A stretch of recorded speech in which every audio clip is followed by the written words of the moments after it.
И в начале пожароопасной обстановки в России по всей стране на тушение пожаров задействованы почти 5000 человек. Помощь регионам оказывают более 1000 работников авиалесоохраны. Наиболее сложная обстановка в Якутии. 95% возгораний в регионе имеют природный характер. Об этом рассказал глава Якутии Айсан Николаев сегодня в прямом эфире телеканала «Россия-24». С 1 июля в республике действует режим чрезвычайной ситуации федерального характера.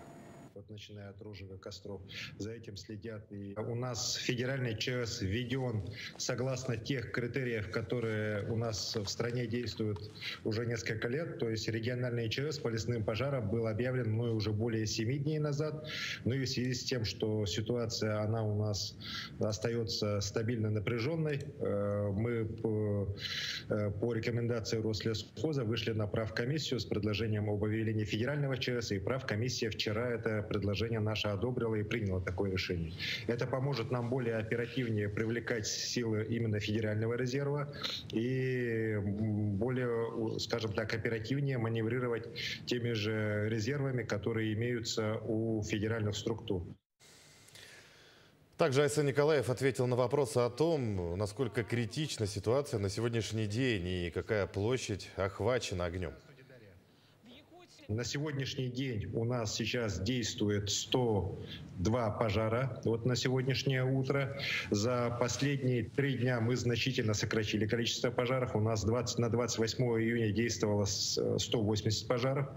Вот действиями авиалесоохраны, всех лесопожарных объединений, большим трудом, на самом деле, людей, во многом которые работают мужественно, были ликвидированы несколько крупных пожаров. И вот сейчас площадь возгорания, конечно, несколько десятков тысяч гектар, но всего вот этими пожарами, которые действуют, пройдено порядка 350 тысяч гектар. Мы из них локализовали порядка 116 тысяч гектар пожаров, причем самый крупный пожар у нас был в Тампонском районе, он у нас локализован на площади свыше 112 тысяч гектар. Здравствуйте, Дарья.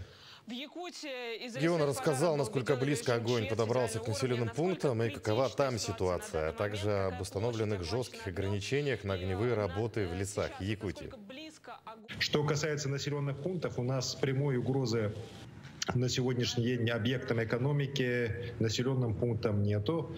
Вместе с тем у нас 12 населенных пунктов находятся в 15-километровой, скажем так, на 15-километровом расстоянии от 11 пожаров. И, соответственно, все эти пожары обслуживаются.